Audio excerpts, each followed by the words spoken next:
KPU Komisi Pemilihan Umum mengubah format debat Pilpres 2024 menjadi tanpa debat khusus calon wakil presiden. Seluruh pasangan capres-cawapres akan hadir bersamaan menjalani 5 kali debat.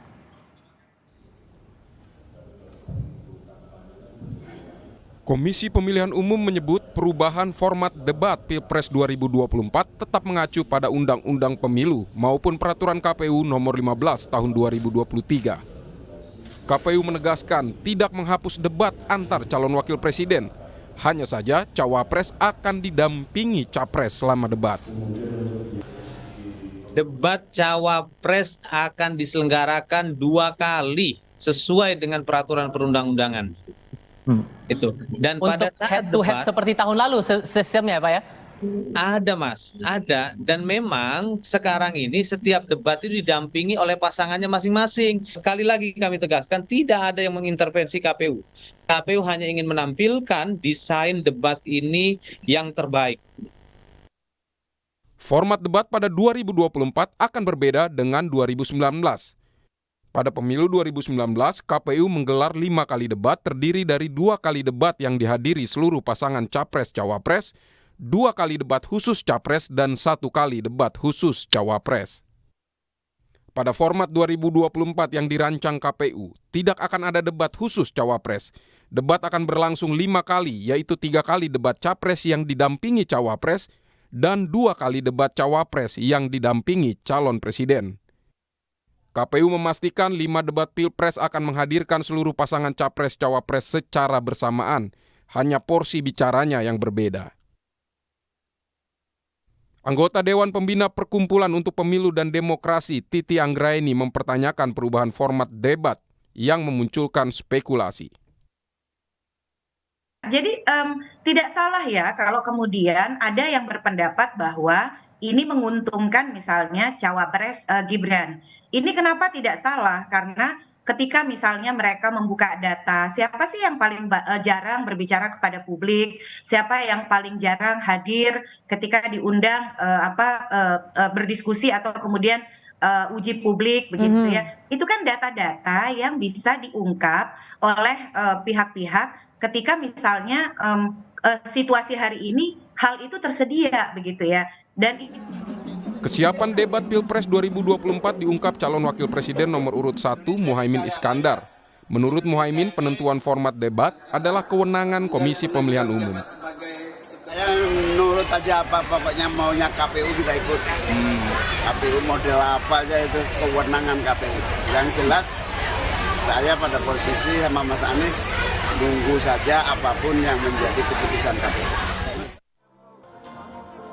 Calon wakil presiden nomor urut 2, Gibran Rakabuming Raka, menyebut akan mengikuti aturan KPU. Menurut Gibran, tidak ada yang diuntungkan dalam perubahan format debat tersebut. Ya kita kan ngikut aturan KPU juga. Kan saya juga nggak tahu update-nya di sana seperti apa. Kita ngikut aja kok ya. Mas, tapi prefer didampingi Pak Prabowo atau mending sendiri sih Mas? Sama aja sih. Sama aja. Nggak ada yang menguntungkan siapa-siapa kok. Sementara calon wakil presiden nomor urut 3 Mahfud MD menyatakan siap apapun format debat dari KPU. Saya siap debat khusus maupun tidak khusus. Namanya calon pemimpin harus siap. Kalau ditiadakan atau tidak diadakan ya terserah KPU aja, kan mereka yang ngatur. Saya enggak mau ikut ngatur. Malah membuat masyarakat tidak bisa menilai secara utuh cawapres dan capres. Ya bilang itu ke KPU, jangan bilang ke saya. Kalau saya siap aja. Pak, ini Perubahan format debat harus tetap menjamin pasangan capres-cawapres dapat efektif menyampaikan visi dan misinya.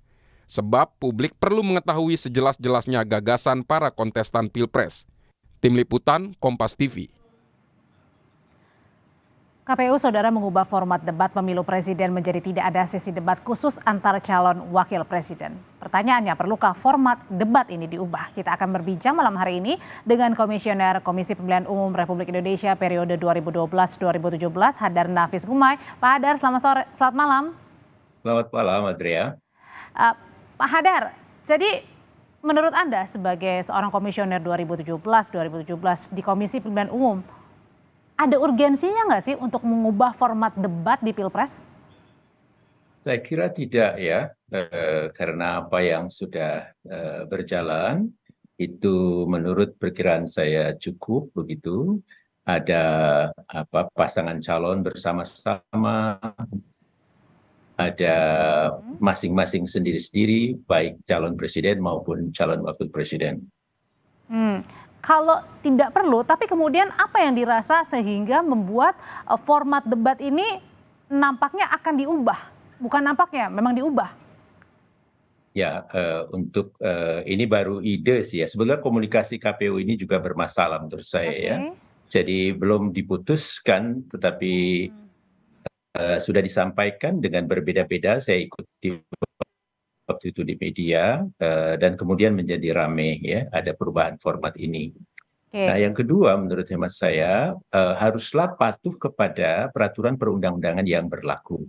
Undang-undang itu jelas sekali mengatakan, sekalipun itu di penjelasannya begitu, bahwa 3 kali debat presiden, ya, calon presiden dan 2 kali debat calon wakil presiden. Nah, jadi aspek debat terpisah atau khusus tersendiri itu jelas sekali di undang-undang.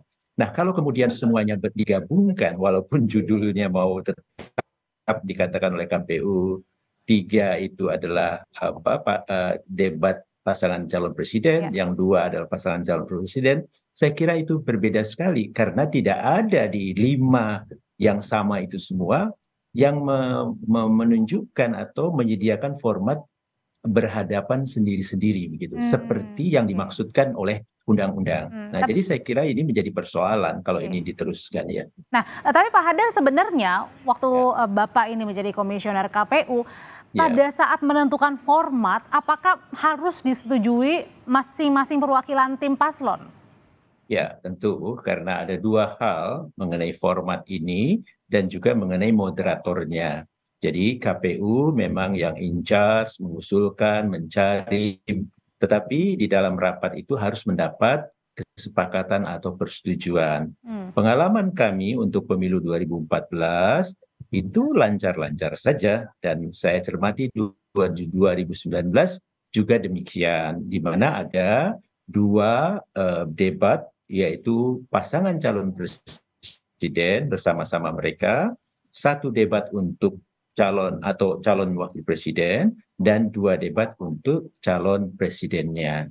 Nah, kalau sekarang ini kan semuanya hadir di semua kelima debat yang akan dilangsungkan. Jadi di mana ada berhadapan sendiri-sendiri secara khusus baik calon presiden dan maupun calon wakil presiden itu menjadi tidak ada. Padahal itu yang saya duga atau saya pribadi berharap ya kita ingin melihat juga kemampuan mereka sendiri-sendiri, calon wakil presiden baik maupun calon presidennya.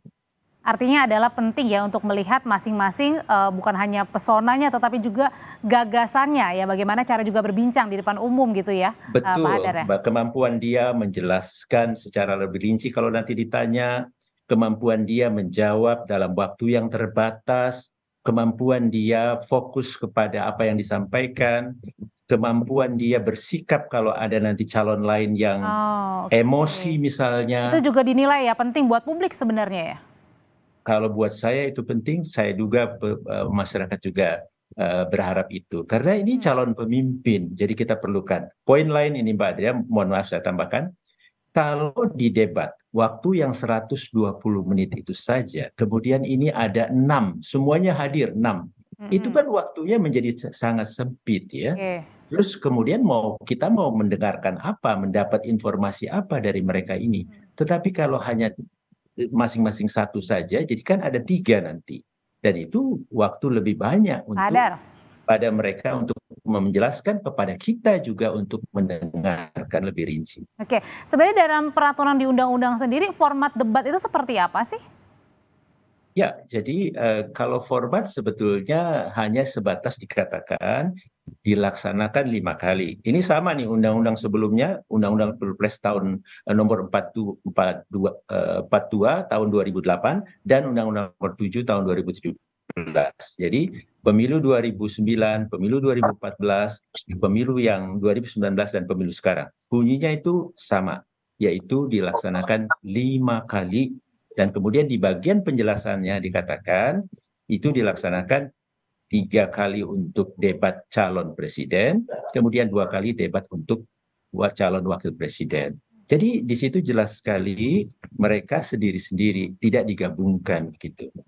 Nah, kemudian dilihatkan di dalam PKPU-nya. Nah, PKPU untuk pemilu 2019, PKPU 23 waktu itu tahun 2018, itu jelas sekali menyebutkan 2 debat untuk pasangan calon, 2 debat untuk presiden, calon presiden, 1 debat untuk calon wakil presiden.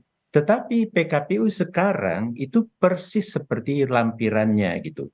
Jadi ada 3 debat untuk calon presiden, 2 debat untuk calon wakil presiden. Nah, memang ada pasal di bawahnya di situ, di PKPU-nya ya, Badre, yaitu format debat ini bisa dirubah gitu ya dengan konsultasi atau persetujuan DPR gitu, berbicara dengan DPR. Nah, ini menarik. Di dalam PKPU kali ini ada pasal tersebut yang sebetulnya itu seharusnya tidak ada. Karena apa? Karena itu sangat mungkin bisa merubah format yang sebetulnya undang-undang sudah mengaturnya. Pak Hadar, Nah, sebenarnya jadi, kalau perubahan format itu sendiri, kalau menurut Pak Hadar nih, ini menguntungkan buat siapa? Menguntungkan buat penyelenggaranya, paslonnya, atau siapa? Atau publik jangan-jangan? Saya sulit. Kalau publik ya saya wakili publik saja ya. Merugikan justru karena kita tidak punya di mana calon presiden itu akan berhadapan sendiri-sendiri. Tidak punya calon wakil presiden akan berhadapan sendiri-sendiri gitu. Nah, padahal berhadapan sendiri-sendiri itu kan penting untuk kita melihat memang bukan hanya materi, tetapi kemampuan dia untuk menjabarkan materi tersebut, merespon pertanyaan dengan lugas dalam waktu yang sempit, kemudian berhadapan dengan pertanyaan mungkin dari calon yang lain. Kalau ada yang emosi, bagaimana dia bisa kelihatan di situ ya Pak ya? Iya, dari bagaimana debat, dia kelihatan bisa berdiplomasi atau tidak. Jadi hal aspek-aspek yang agak psikologis ini tentang sikap perilaku ini juga penting untuk bisa diperlihatkan atau publik melihatnya. Nah kalau debat ini kan masuk dalam kampanye nih, kan kampanye ini juga bertujuan untuk mengenakan publik ya paslonnya. Nah kalau yang menguntungkan buat publik sebenarnya format seperti apa debat itu harus dijalankan?